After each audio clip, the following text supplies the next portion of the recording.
The respect of humanity has been lost. See? No man respect his fellow man again. Every man love a pocket of a big bungalow money in his back pocket. Yes.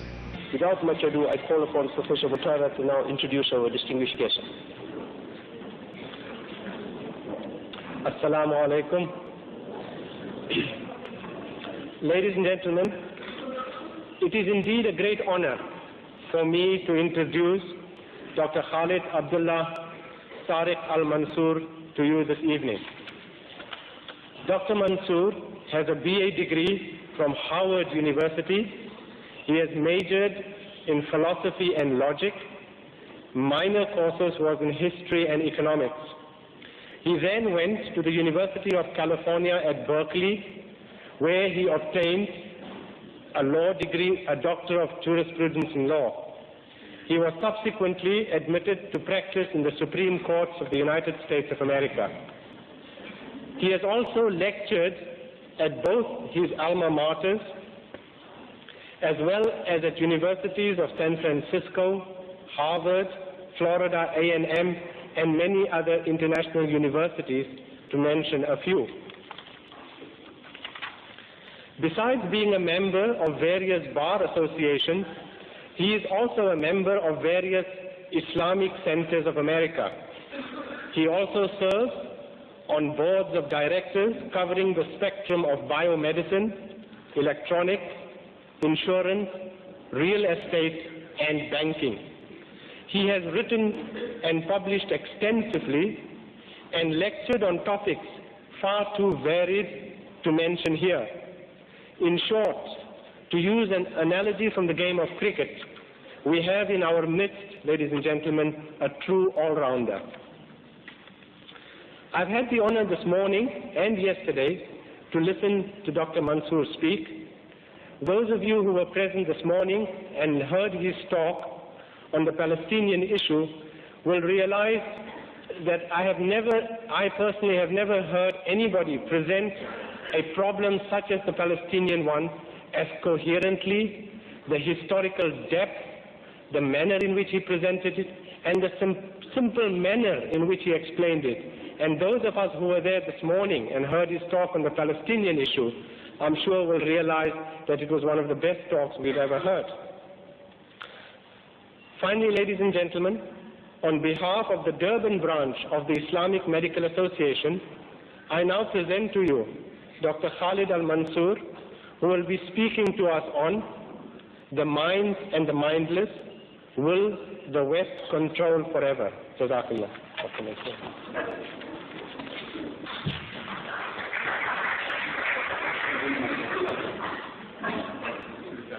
Bismillah ar-Rahman ar-Rahim. Assalamu alaikum wa rahmatullahi wa barakatuh. It is a very great pleasure for me to be here this evening, and I must thank this organization for giving me the opportunity to address a subject that I feel very strongly about. I feel, in fact, that unless we, as responsible Muslims, understand the process whereby the world conflict will operate, we will be Muslims in name only.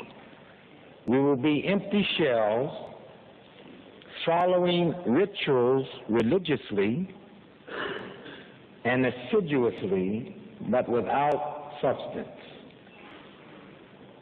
The battle of the 21st century is the battle of the mind. The battle of the 19th and the 20th century represented the battle of military might and power.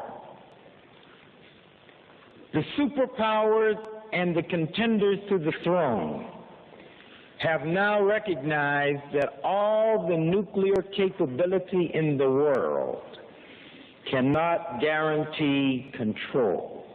Ask Mr. Gorbachev. as Eastern Europe disintegrates before your eye as a meteorite, elusive to the most brilliant soothsayer, prophet, and predictor,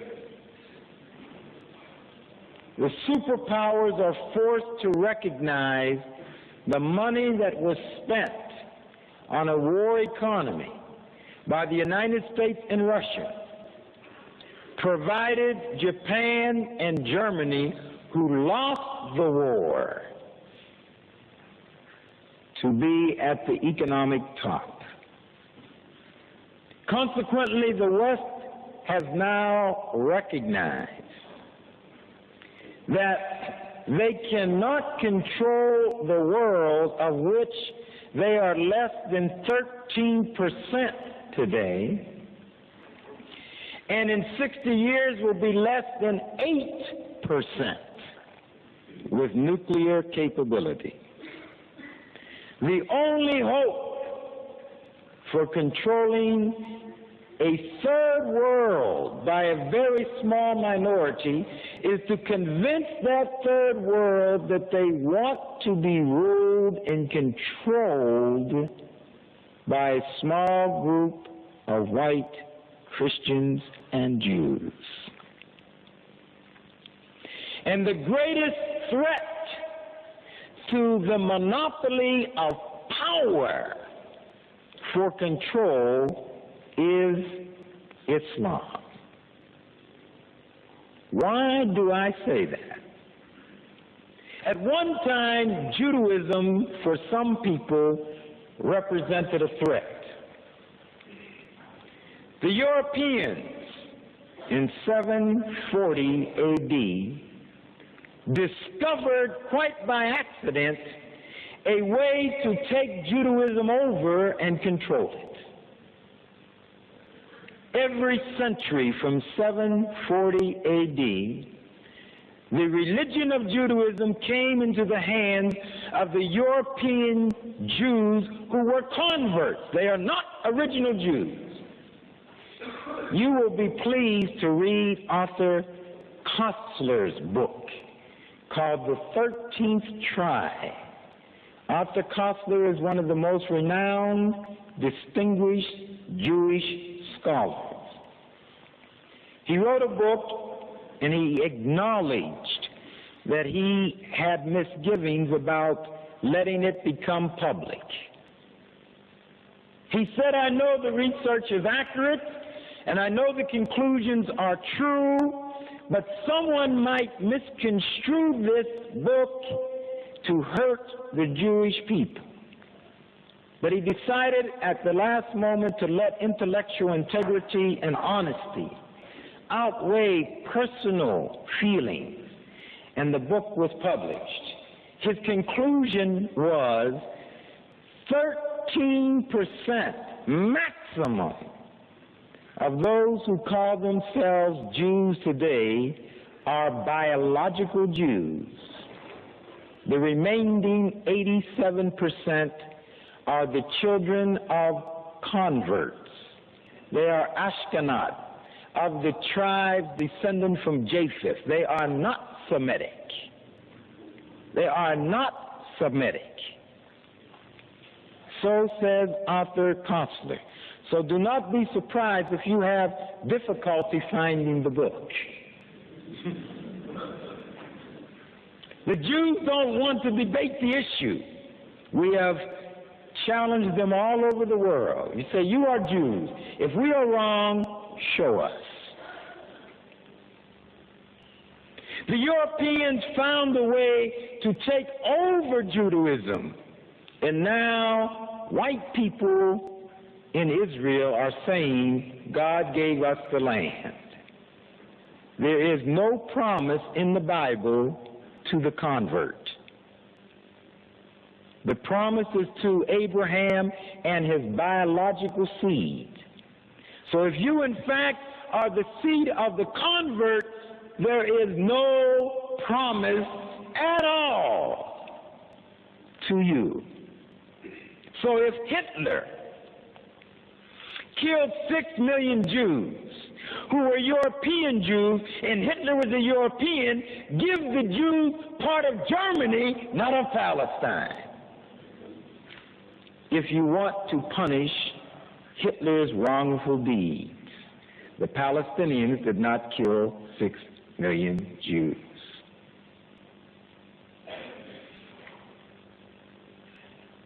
The Jews are not the only ones that recognize that religion is important and must be controlled if you are going to control minds of people. The Christians took Christianity from the Middle East. They read the Bible. They saw in the Bible that Solomon said, "I'm black and I am good looking." They read in the Bible that Jesus was described as black and with hair like pure lamb's wool. They said, "Don't worry about that. We'll fix that up. Just give us a little time." They never read of a white angel with blue eyes and blonde hair. "Don't worry about it," they say. "We know what we are doing." Jesus became white. God became white. The angels became white. Moses became white. All of the apostles became white. Mary became white. And they then marched to the third world and said, "Behold the Lamb of God, who taketh away the sin of the world." All white. And then they came to South Africa and said, "We are here because God wanted us to tell you, you've been cursed. And God also wanted us to tell you that land you're on, He wants us to have it. And God also said that you're ugly. And He made you ugly so that everyone would know you should be working for us forever, free. And God also told us that He doesn't want to see your face, and we don't want to see your face either unless you're working for us free. So we have homeland, we have townships, we have apartheid. Why do we have apartheid? We don't even want it, the white people say. We don't like it. God insists on it. And God told us that we don't have apartheid, He is going to put us in hell. We have to do it. And then for 300 years, you begin to work on the mind. You say to the Africans, "You've never done anything. You're from an inferior stock. You can never learn. You can never read. You can never develop an integral family. You can never excel. You can never be a scientist. You can't be anything. And don't blame us. You tell God." But God has done something wonderful even for the cursed ones. He will let you get to heaven before us, white people, if you serve us, white people, properly. Just think about that. This life is so short. Yes, we few whippings here and there. During slavery, we put brands on people's cheeks when they tried to be free. We had a pincher to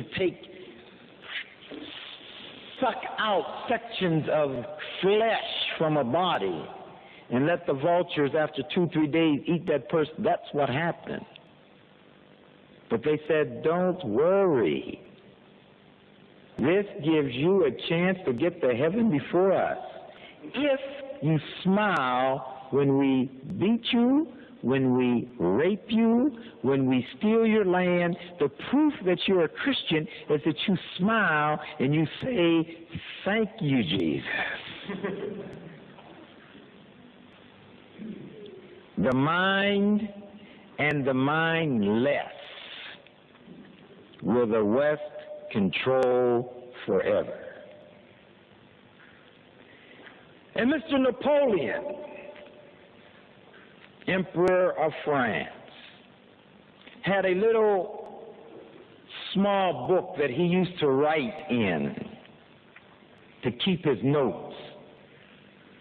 And Napoleon said that Moses gave the Hebrews the correct blueprint. One God, love your neighbor as yourself, that was correct. But it was subsequently continuously disobeyed. If I were to use the names in describing the Jews that God used describing the Jews in the Jewish Bible, I would be deported as an anti-Semitic. But I didn't say it. It's what God said in the Jewish Bible. The Jews said God said it. He said, you're stiff-necked, you're rebellious, you're stubborn. I'm sorry I made you. You have continued to defy my laws. You have killed prophets that I sent to teach you. Why did I make you in the first place? This is a mistake. I didn't say that. I repeated what is written in the Jewish Bible about the statements that God made about the Jews. Napoleon said this became a problem. He said the Christians started out all right, but after the death of Jesus, they changed everything. And they came up not with one God, but three gods. Even though the Bible said, you shall have no other gods before me. They didn't put one God before him or two gods before him. They have three. They can't explain it. They don't know how it happened, but that's the way it is. Jesus said that if you blaspheme the Father, that can be forgiven. If you blaspheme the Son, that can be forgiven. But if you blaspheme the Holy Ghost, that can never be forgiven. How could they be the same? Jesus told Peter, I don't know when I'm returning. I don't know when I'm coming back. The angels definitely don't know if I don't know. The only one who knows is my Father who is in heaven. So if Jesus doesn't know and his Father knows, how could they be one? Napoleon said this is idolatry. However, there is one true religion. This is Napoleon. And that is Islam. This is what he said in his diary. Bonaparte said, I long for the day that Islam takes over the world, for surely it will take over the world. And what I would like to do is to take over Islam so I could rule the world. That's what Napoleon saw. Islam is the only religion that the West has not been able to take over. Do you realize that? The West has never developed a religion. Never. They put people on the moon, but they have never developed a religion. But they have taken over two of the so-called major religions in the world, and they would love to have the next one. But alhamdulillah, the Quran says Allah will not permit racism in Islam. So it's impossible to take over Islam. If you want to make it a racist religion, it won't work. You have to believe in genuine brotherhood. And this historically has been difficult for the white race to do. And consequently, we as Muslims must look at that sector of history that will enable us to determine where the West will try to take us over. And I'm suggesting to you it will come through the media. Through the media.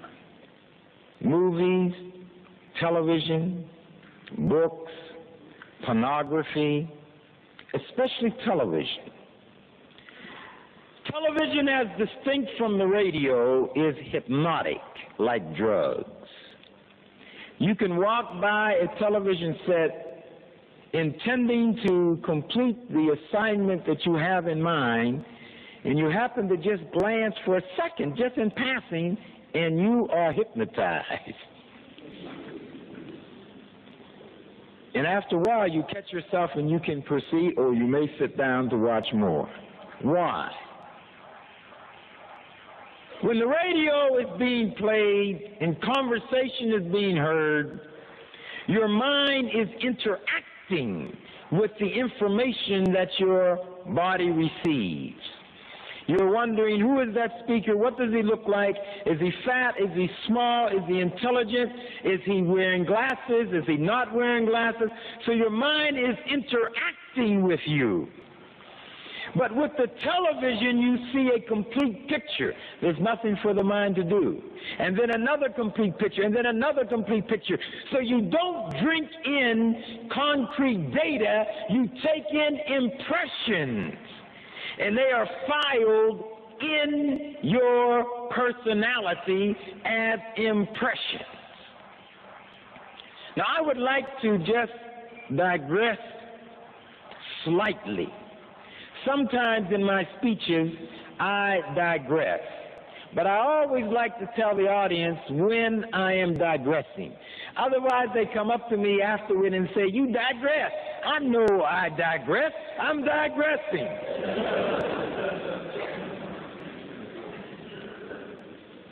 In the car this afternoon, I was talking to the brothers, and I said, you know, I really don't want to give my speech on the mind and the mindless will the West control forever. I've written a book with the same title, so everyone here can read the book. What I would really like to talk about is nothing from nothing leaves nothing, the story of life and death. The brothers told me, if you would like to talk about that, why don't you talk about that? I also wrote a book with the same title. So I thought if I were somehow lucky, I would combine the two. I would introduce the mind and the mindless so you know I prepared for you. Then I would switch to nothing from nothing leaves nothing. And in the course of reflecting, I recognize they do go hand in hand.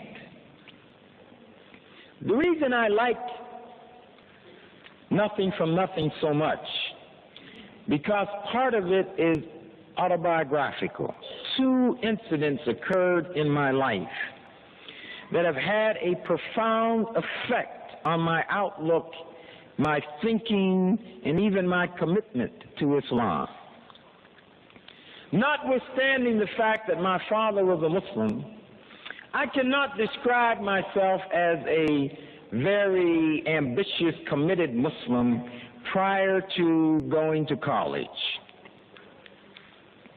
But an event occurred around my 14th birthday that remained with me throughout college and from the time that it occurred. As many young people imitating their fathers and their mothers, I was fascinated with the prayer positions. And before going to bed, January 29th, 1953, I decided just for fun to imitate my father. And about the time that I was going to stand up to go into the bed, I fell into some kind of a trance. I can't explain it. But I know that something within me left my body and went up toward the ceiling. And I remember looking from the ceiling down at my body, still in a kneeling position. The next thing I knew, I was in the sky. Someone was on my right side. And he had on a garment. We both had on folk-like garments together. But he was not looking at me, and I was not looking at him. And we were moving side by side, but he was communicating with me. And I was absolutely fascinated because he was explaining to me how the universe is tied together. And every time he would expand on the intricacies of the universe, I would comment to myself, of course, this is so simple. Why hadn't I thought of that before? I was happy. And then I became concerned. I said, Brother Khalid, you will never remember everything this man told you. Why don't you review the top 6 or 7 highlights so at least when you get back into your body you will remember that? I thought that was a good idea. So I went over some of the highlights of the wisdom that I had been taught. And I said, all right, I think I have a pretty good picture. And as soon as I said that, I was back at 1142 West Point Avenue. I got up, and I always kept a little tablet on my desk, and I turned on the light, I picked up my pen, and I looked at the tablet, and my mind went absolutely blank. I couldn't remember anything, which is unusual. So I kept trying to strain. I kept trying to think about skies and stars, something to trigger a recall. Nothing worked. The only thing that I could remember is, remember the power of the prophet, and I am teaching you the mysteries of life. I remember it word for word. But I was disappointed that I had not been able cognitively to recall the message. I did, however, recall the feeling of happiness and joy and bliss that I experienced while the lesson was being unfolded. And throughout my life, I have sought to retain that feeling of absolute happiness.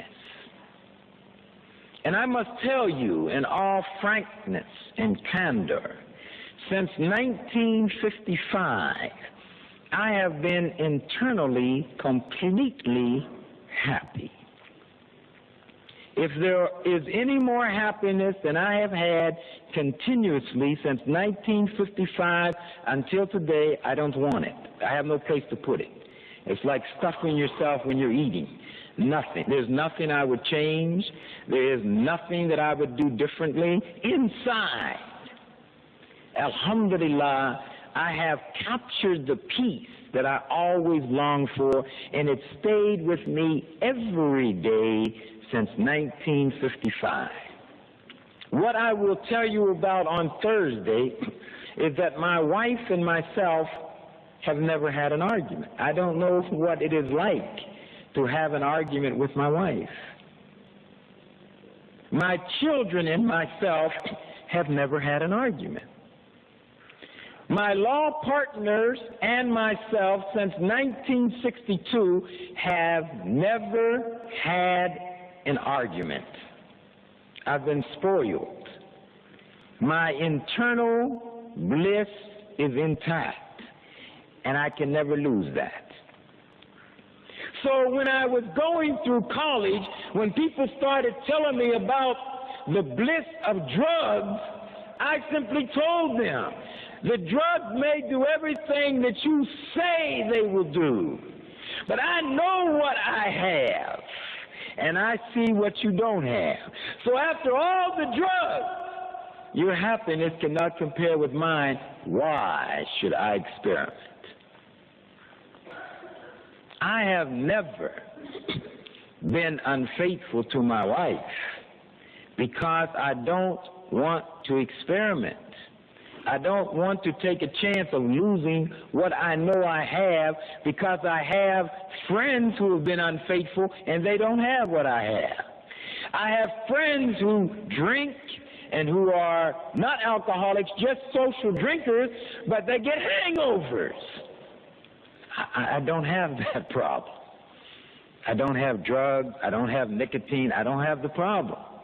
I am not going to experiment with what I know I have. I've gone all over the world, and every time I talk to people, they say, I'm looking for happiness. If they are looking for it and I have it, I am not going to experiment. That is one lesson that I learned from my encounter with the man who told me, remember the power of the prophet, and I am teaching you the mysteries of life. A second experience occurred much later in life. Perhaps from a medical point of view, it was precipitated by being run down, not getting the proper rest. But the doctors told me for the second time I had double pneumonia and the future looked bleak. I was convinced that if I could get to some place where there was a lot of sun, I could become well. And I headed for Jamaica. I got as far as Atlanta, and they had to take me off the plane. And in the Regency Hotel in Atlanta, Georgia, the doctor informed me, Dr. W.W. Stewart, you have 6 hours to live. My sister, who was in San Francisco, California, came to my law office just to visit. After she entered the door, she started crying. My secretary said, why are you crying? She said, my brother is somewhere dying. I don't know where he is. No one knew where I was. At the same time, another young man in Los Angeles, California, Billy Alexander, called the office and said, where is he? He's dying. And then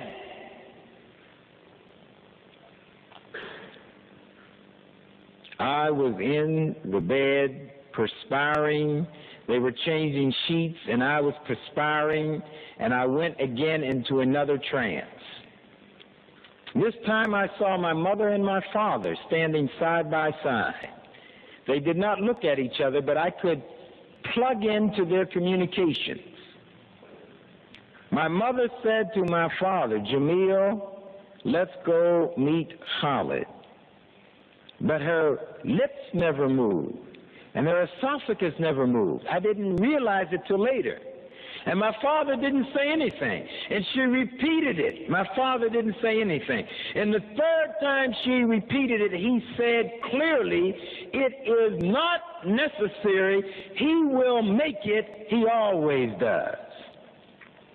I didn't know how to speak back. I didn't know the form to adopt, to communicate, but I knew that there was such a communication structure. I would go from consciousness to unconsciousness. And to be honest with you, I preferred the consciousness or the unconsciousness. Because every time I was conscious, I could feel the pain. It was like fluid coming into the lungs, and you know it's not long before you're going to strangle to death. So when I was unconscious, at least I didn't have that feeling. But I knew I was dying, and I did not know how to die, and that bothered me. I was panicking because I wanted to know how to die. I felt myself leaving my body physically, but I didn't know how fast to leave. I didn't have anything to hold on to. When you grow up as a child, you have to learn to walk. You feel awkward, but gradually you learn balance. You first start holding on until you learn balance. I didn't know how to become unbalanced to leave the body as I entered the body. And without preparation, I started to control my departure in rhythm with my breathing. So every time I would breathe, I would permit another dimension of my inside to leave the body, and then I smiled. Much like a baby coming into the world, when the mother goes into labor, that's how I was leaving. I had never read it anywhere. I didn't know why it was happening, but it gave me the security. I knew how to anticipate the next move. I had found my balance. And then I reached the point where I said, you are at the crossroads between life and death. Do you want to die or do you want to live? And I said to myself, I know all there is to know about life. But in death is a new life. To know the totality of Allah's wisdom. To understand how the universe was put together. To be able to comprehend galaxies 22 billion light years away from the earth. 22 billion. And all of the mass and the space in between. 22 billion light years. Represents light going at the speed of 186,000 miles per second for 1 year, or 6 trillion miles. 6 trillion times 22 billion is just one galaxy that our Creator put in this universe. I said to myself, to be able to understand all of the intricacies, I want to die so that I might live. And I was convinced at that point I was a dead man. When I found out that I was back in consciousness again, I was disappointed. I was frustrated because I had been deprived, I thought, of this perfect knowledge. The lesson that I learned from that experience is that I can never fear death again. I know how to die. Consequently, I know how to live. And I recognize that life and death is in the hands of our marvelous Creator. Alhamdulillah. What more can He do? This day art thou enemies in despair of thy religion. They cannot take it over. This day, so fear them not. Fear me. This day have I perfected your religion for you. And I have completed my favor. That means it's just I'm doing you a favor. I don't need you. I have completed my favor unto you. And I, Allah, have chosen for you, for your religion, Islam. What more could He do? A perfect religion. Not that we are perfect, but the religion is perfect. And then He provided us with a blueprint to go inside of us to follow this great, perfect religion on a balanced basis. Now, what does that have to do, you ask, with the mind and the mindless? It has to do with the following. I view the body as essentially three components. The mind, the body, the flesh, that is, the soul, the spirit. The flesh we know, especially the august practitioners of medicine who are present in this assembly. You must feed a certain amount of nourishment. Trillions of cells live, trillions of cells die. It's a cycle that reaches a plateau and at some point disintegrates. You can accelerate it through abuse. You can accelerate your death through alcohol, through nicotine, cigarettes, pipes, accelerating your death. The Quran wants to help, so it says, stay away from alcohol. Because it is showing you that your body is a gift from Allah. Don't disrespect Allah by disrespecting your body. Eat moderately. Obtain the proper exercise. Feed the body balanced meals. This is a respect to Allah. Before each meal, when you say Bismillah ar-Rahman ar-Rahim, one looks at their body and they look at the meal and they say, Allah, this is for you.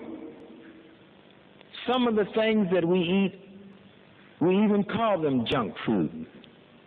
We would not offer it to Allah, but we offer it to ourselves who have been made by Allah. Stop that. Preventative health care. Learn of your body. Let our medical friends teach us how to eat properly with a balanced meal. We will rely on our experts to provide us with this information. That's the body. If you don't feed the body, at some point you will lose 30% of your body weight. You become anemic. If you continue in that pattern and you lose 40% of your body weight, you're dead. The body requires a recycling to perpetuate itself, and at some point, it's finished. The computer sends the last program, and the key that touches the end, the flesh decays. The emotions are the most devilish part of your personality. Because the emotions are made up of impressions: love, hate, joy, envy. Throughout your life, you have learned envy. You didn't know envy as a little baby. You learned it. And you learned it in different ways, and you associated with different events. You can't remember tonight all of the experiences of envy and jealousy and hatred that you've had over your lifetime. But those impressions are stored inside. They are not going away. And they move at speeds faster than the speed of light. So when you make up your mind that I'm not going to gossip today, that's not nice. Before you know it, someone calls on the telephone and they say, do you know Sister so-and-so? I saw her today. She thinks she's cute. And before you know it, you said, you think so too? I thought I was the only one. This is not the first time. The emotions have the power because they are propelled by pleasure and pain. They want to avoid pain and they want to pursue pleasure. That's what happens to a drug addict. When the drug is taken in, it incapacitates the brain so that the normal messages that your brain is sending to the body are shorted out. And when you are in such a state of suspension, your emotions run freely and wildly. And that feeling, you want it again. If you talk to any cocaine addict, the only time they got high was the first time. Every other time is an attempt to recapture the first memory of the high. That's why they keep going back. They don't want food. They don't want anything. They just say, this time I'm going to get it. That is addiction. Dangerous. But it shows you something of the emotions. It gives you an idea how powerful and how intense. That's what happened to Brother Adam and Sister Eve. After God made them, they were appreciative. God would come in the evenings and talk to them and teach them all knowledge. They loved that. They looked forward to it. And in their mind they said, we will never violate the commandments. But the brother Shaitan inside the emotion said, look, let them say whatever they want. Our time will come. And at the right time, Shaitan said to brother Adam, you probably are more intelligent than Allah now. Adam said, no, don't say that. I said, come on, Adam, be realistic.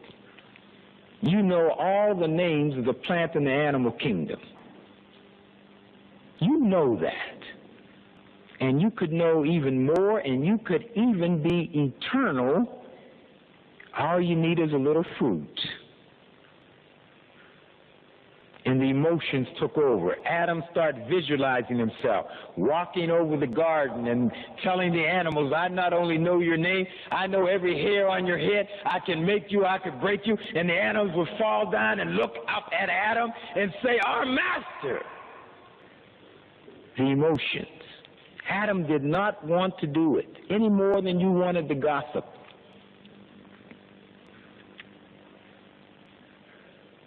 Any more than you wanted to have that argument with your husband. You hadn't planned that. He hadn't planned it. He came home in good spirits. Just 15 minutes before, you were riding in the sky. He said, Assalamu alaikum. And you said, look, just don't be saying that all the time because you don't mean it.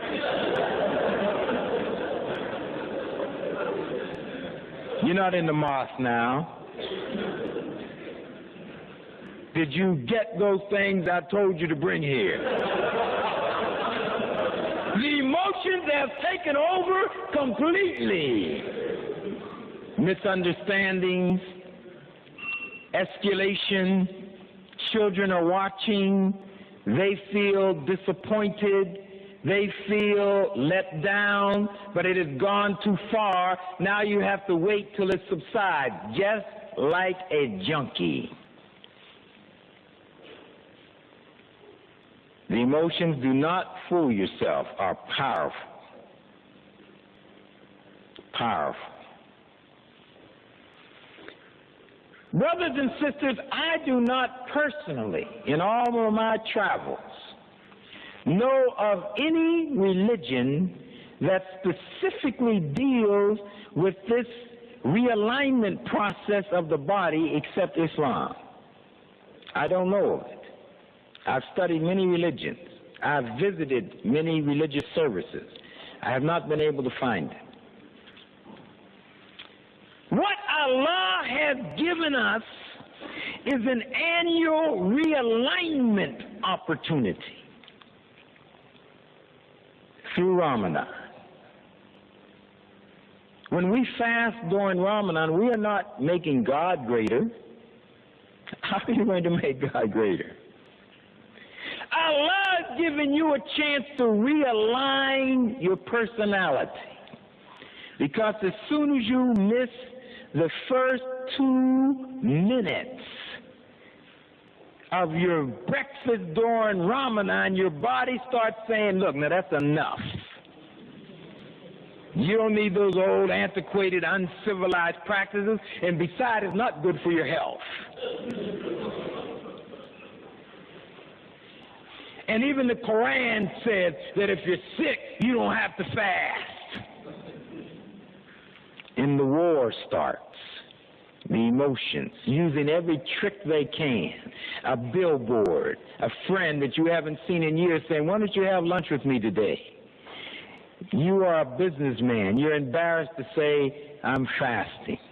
Because he's going to say, well, what is that, old chap?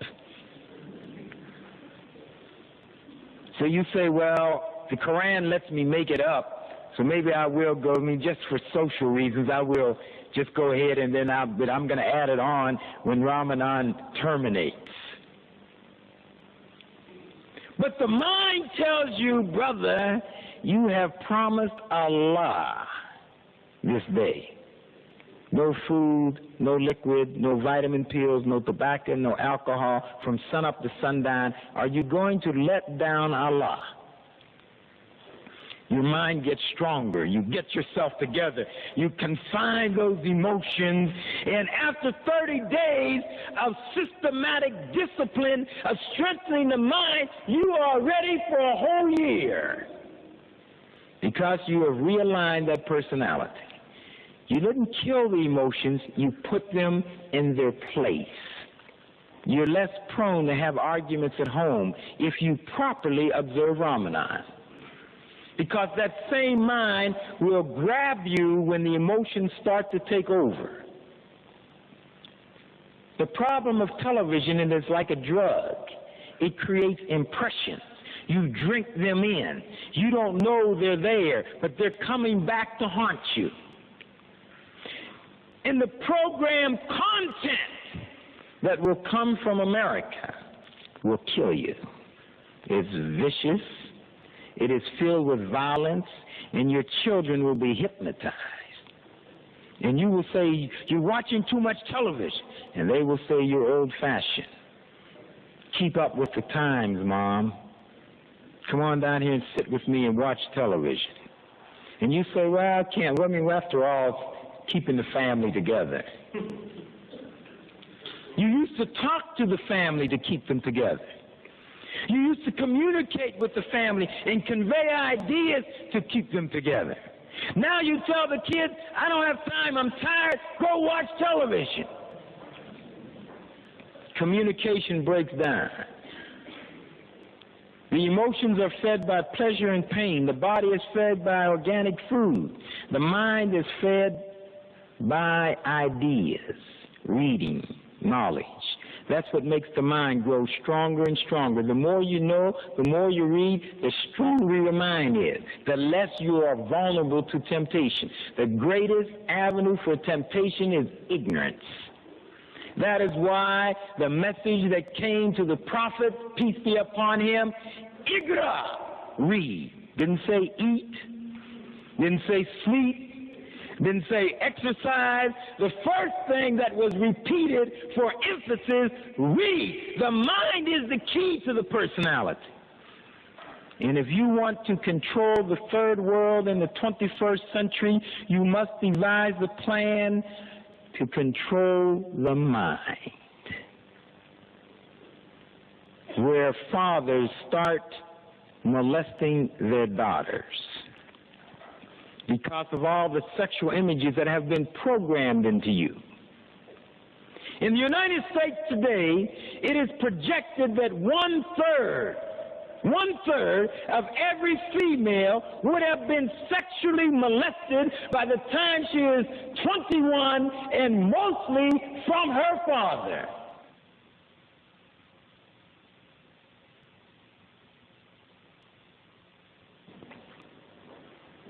Recently, a young man was holding his baby who was crying. The baby was about 15 days old. And the baby, as babies will do, urinated on his host. The man became enraged, threw the baby down on the ground, pulled out a knife, cut the baby up, and fed it to the dog. The media. Programming images to control your personality. America had no practical defenses. People didn't want to study in schools anymore. Pleasure became king. Whether it was bowling, whether it was movies, it didn't matter as long as it was pleasure. Sexual experimentation started breaking down value structures. No one knew how it started, and no one knew where it would stop. It's coming, my friends. America, with all of its money, with all of its universities, with all of its research departments, could not protect themselves from the onslaught of images that control their personality. We have the only mechanism that I have been able to find in the world, Ramadan. to cleanse the body. So don't take Ramadan to eat and put on weight. That is not the purpose of Ramadan. Some people, after the sun goes down, eat twice as much as they normally do, and stay up as long as they can and say, Alhamdulillah, I have kept your commandment. You cannot deceive Allah. He did this not for him, he did it for you. He knows what you need. He knows what your personality requires to be complete.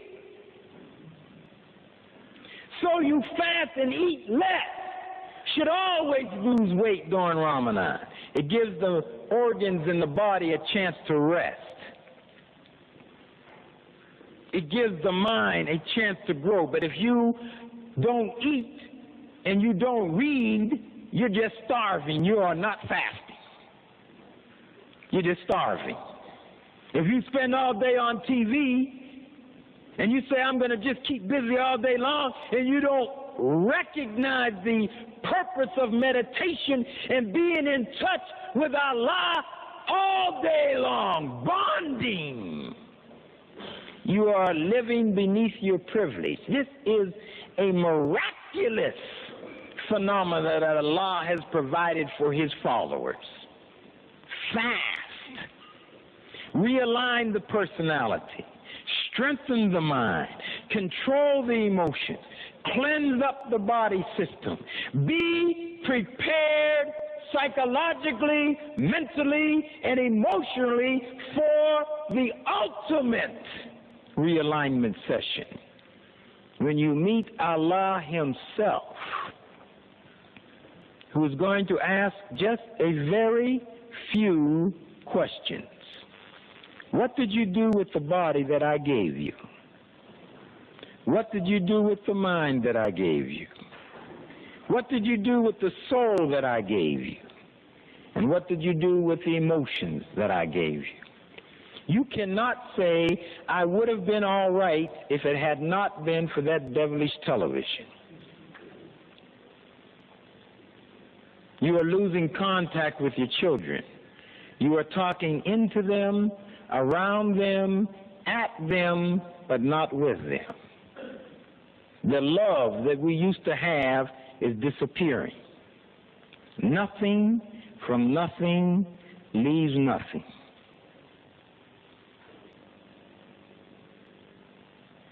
There's more to Islam than kneeling in prayer. It is a daily religion.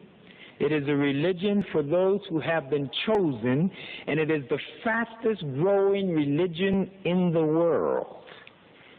If ever we as Muslims are going to be prepared to defend ourselves from this great onslaught that will turn husband against wife, children against parents, tribe against tribe, we need Islam and the Ramadan experience to keep us united. Muslim groups cannot hardly work together. Have you had that experience? That's the emotions. That's the ego. Who is president?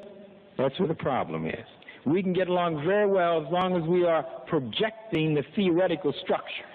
But when it gets time to the election, who's going to be president?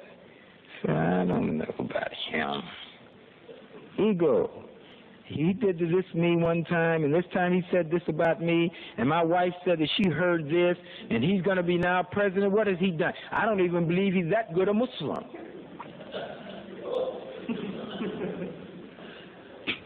The only why I'm raising it is because we should have the best Muslim in charge. Otherwise, I wouldn't discuss it. The emotions move fast. They don't give you any preparation time. They don't warn you that we're coming.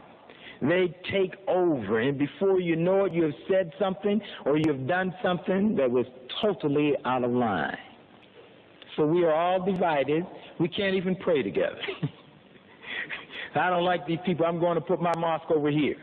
You put your mosque over there. My brothers and my sisters, We see everyone's problems but our own. All those Arabs need to do is get together. What's wrong with them?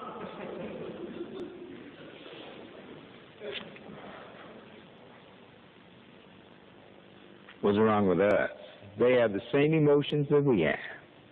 And if they don't control their emotions, they will be divided just like us.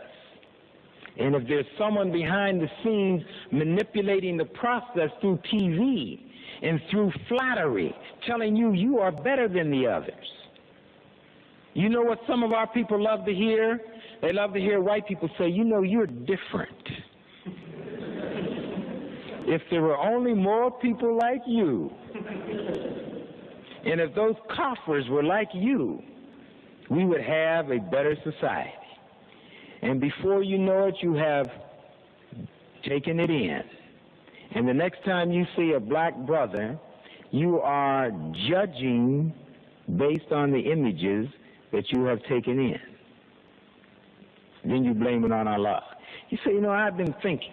And all these Africans, ANC and PAC and all these people, they are threatening us. We don't know what to expect, as though you were the ruling group. You don't count, except in the eyes of Allah. Allah loves you. I don't know too many people who love us other than Allah. But they will divide us one against the other. Did you come from southern India, or did you come from Russia? Are you from Gujarat?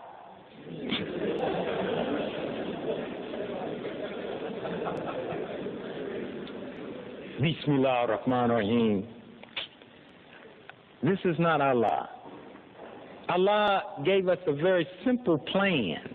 But when we do not pray, when we do not fast, then we don't have the strength to be on guard, and we fall like Adam fell.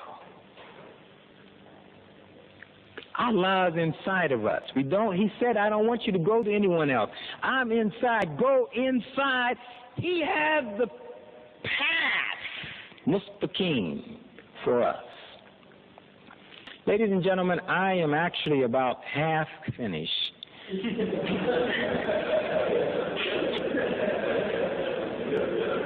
But I promised my host that I would confine my remarks. They told me 40 minutes, and I said, could you give me 45? I think they may have given me 50. You've been very kind. I hope I have a chance to complete this address someday in this life. If not, you can read some of it in my books, and certainly Allah can tell the story better than I can. So whatever I neglected to say and omitted, if you will go inside of yourself, the message will live. Tomorrow night, my friends, is the big night. I'm not going to talk about life and death. I'm not going to talk about the mind and the mindless. Tomorrow is the hot night. That's the bomb. If you don't have the courage, don't come. If you're weak of heart, stay home. Only the strong survive. If you want to hear the truth without any window dressing, tomorrow night at 8 o'clock, tell all of your friends, I want the Christians there, I want the Jews there, I want the Muslims there, and I don't want you getting upset. Say, but don't have these people come in and embarrass them and say things. They know everything I'm going to say. They know very well. The Jews know and the Christians know, and you should know. If you don't know and you come tomorrow, you will know. 8 p.m. sharp. I suggest you come early because it's going to be packed out and you'll be mad at me because you don't have a seat. Come early, tell all of your friends, tomorrow night is the hot night. That is the explosion. Ma salam.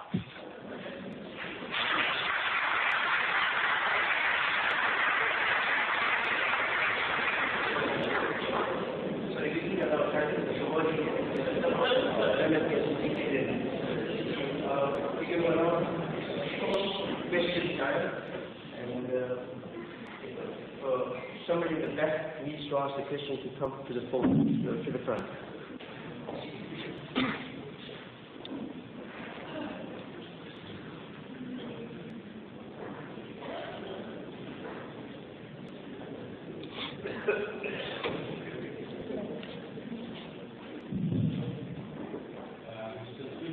Yes, sir. Does Islam need personalities like Khomeini, Saddam Hussein to give Islam prestige? I'm sorry? Does Islam require personalities like Khomeini, Saddam Hussein, etc. to give Islam prestige? Thank you very much. Everyone has heard the question. Do you need personalities to give Islam prestige? One thing that has always impressed me from a purely humanitarian point of view is the life of the Prophet, peace be upon him. A man who did not have formal education and became a political leader. He became a military strategist and leader. He became a teacher. He became the head of a household. He became an evangelist. And what great message that he left with us all: do not try to rate the prophets. Don't compare me with Jesus. Don't compare me with Moses. Don't compare me with anyone. That's none of your business. Allah will judge each of us based upon the talents that He gave us. He knows what He gave us. So if you don't do something that I think you should do, I always have to ask myself, did Allah really give you the talent? Or was I deprived of the talent? It is in my view that the final message of the Prophet Muhammad, peace be upon him, was there will be no more prophets and apostles. That seems to me to make very clear that we need no one else. The message, he even told his disciples, if you worship me, you are going to hell. That's why it is an insult to call us Mohammedans. It's not like Christianity. We don't worship Muhammad. You recall when Omar became slightly confused, and he heard the rumor that the prophet had died, and he said, if anyone repeats that, I'm going to do bodily harm. And Abu Bakr tried to get his attention, but Omar is kind of involved, and he was excited, and he couldn't catch his attention. So Abu Bakr went a little ways, and he stood up and very calmly told the people, those of you who worshiped Muhammad, he is dead. Those of you who worship Allah, he is alive forever.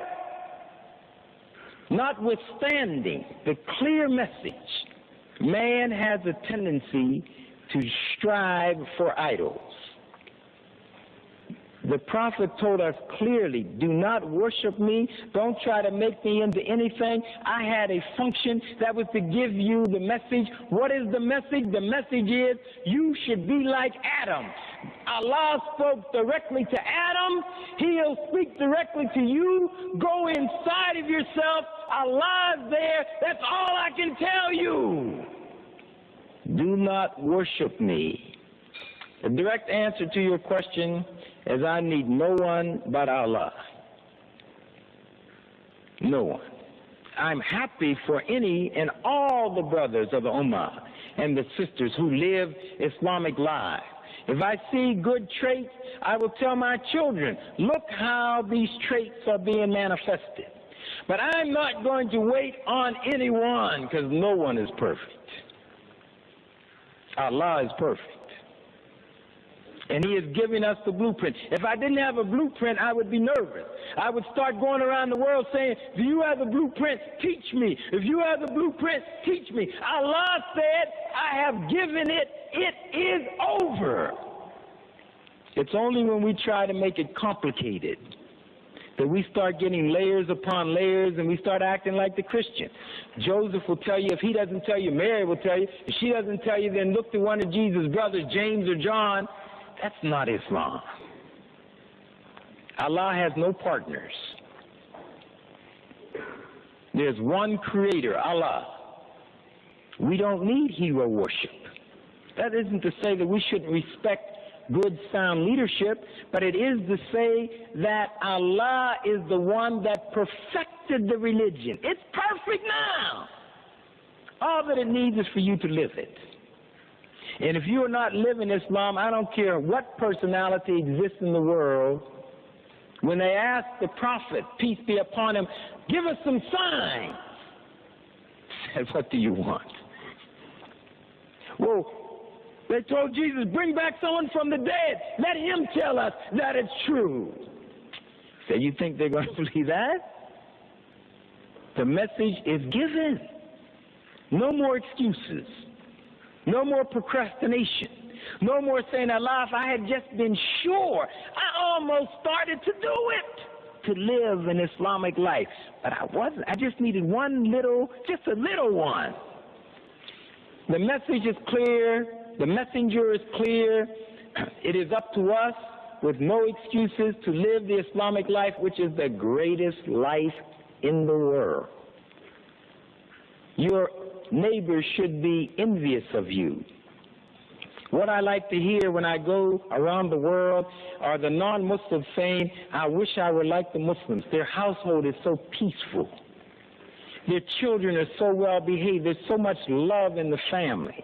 I just love to see the people, the husbands and the wives, as they walk through the streets. They radiate peace and self-confidence, and they radiate intelligence. I love to hear that,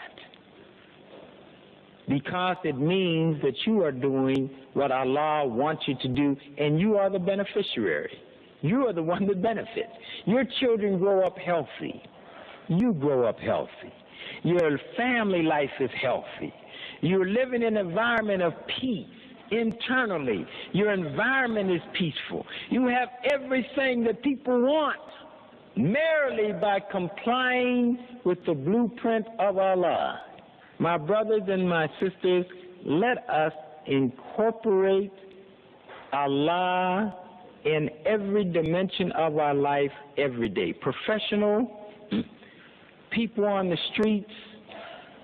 Islam is not begging. Islam is not coveting other people's wealth. Islam is not jealousy, saying, well, these doctors have too much. They're not doing enough for Islam. Allah judge that. Make sure that we do our obligation for Islam. Don't let jealousy in. Don't let covetous in.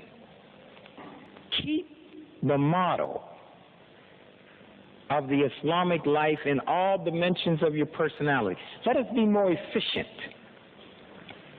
I was very impressed in this whole tour. This is the most organized, efficient tour I have ever had in my life.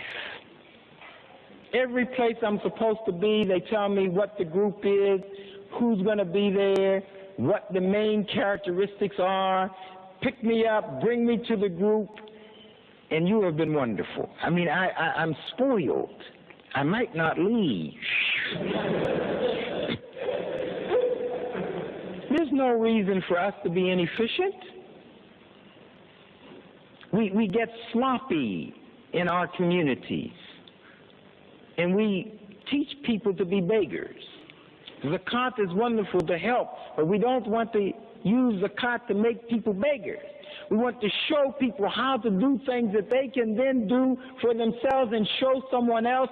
Each one teach one. The medical facility that I saw today, absolutely fabulous. Right in the midst of the black township.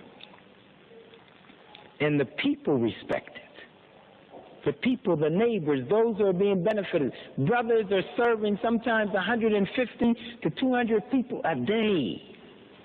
The people know it. When the violence occurred, the word went out, stay away from that clinic. That is run by Muslims who respect us. That's a wonderful testimony. Allah will never forget that.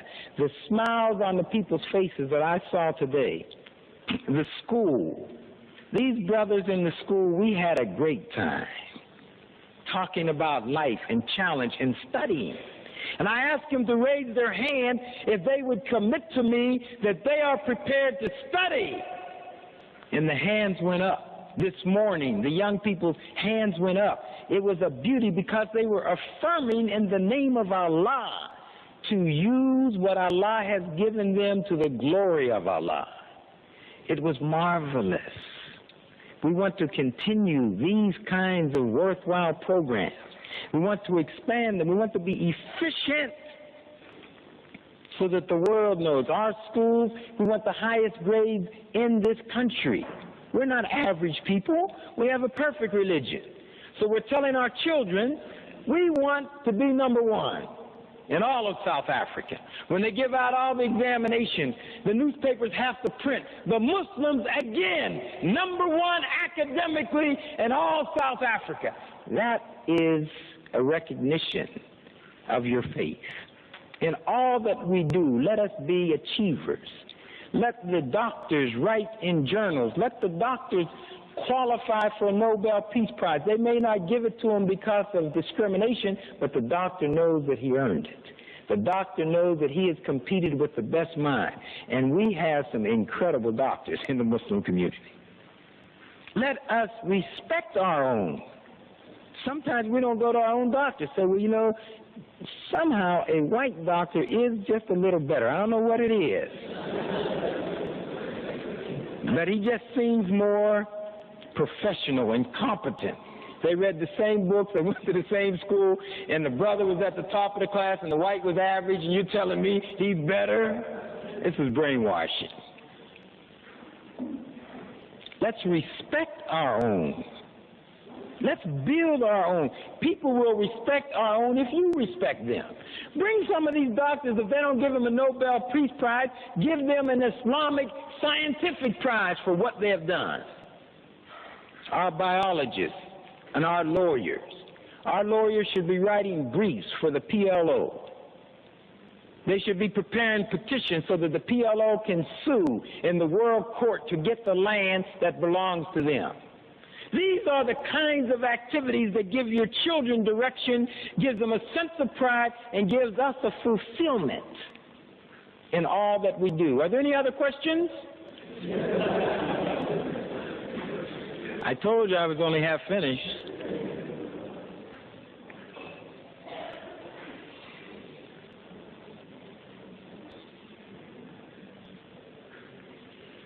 All right, thank you very much again, and I look forward to seeing you tomorrow night, inshallah. Ma salam.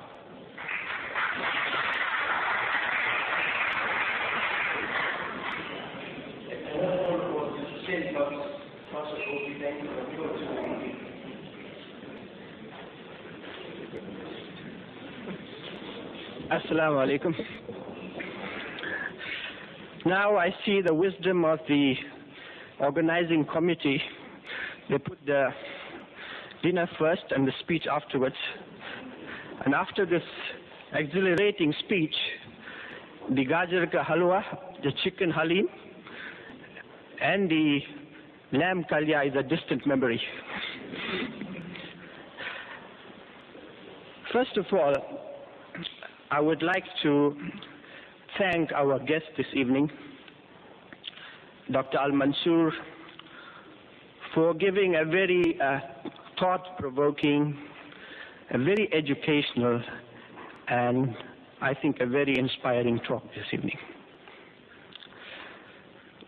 The Islamic Medical Association, the Durban branch, would like to thank you for being here with us. And indeed, I think on behalf of all present here, we would like to thank you for spending this evening and giving such a very educational talk. You spoke about two things. One was, you said you have two books. One was The Mind and the Mindless. The other was Nothing from Nothing Leaves You Nothing. I have a new title for you for your next book. It should be Mind Over Matter. And we'd like to thank you also for telling us about the complexities of life. and also giving us and showing us the simplicity of Islam and the solution it presents us. We are very grateful for you to bringing us. You showed us that you are a very profound thinker and indeed a very perceptive human being. Thank you. This function here this evening is due, it all started with one telephone call from Ibrahim Lokat, Ibi Lokat, to Muhammad Mahet, and said, would you like to host Islamic scholar, very prominent scholar from America? And you know, we were very grateful. I said, okay, we'll take this opportunity and host him. We didn't know what a dynamic scholar he was. And we'd like to thank Brother Ahmad Dida and the IPCI International for allowing us to host this dynamic scholar. We would also like to thank Mr. Mia, who provided the eats this evening, and I'm sure most of you enjoyed it tremendously, and his catering team and his family who has been with us here this evening. We'd like to thank you very much. And last but not least, we'd like to thank all of you for responding so well to our invitation. And we thank you, and we hope you support the IMA in future. Jazakallah. Assalamu alaikum.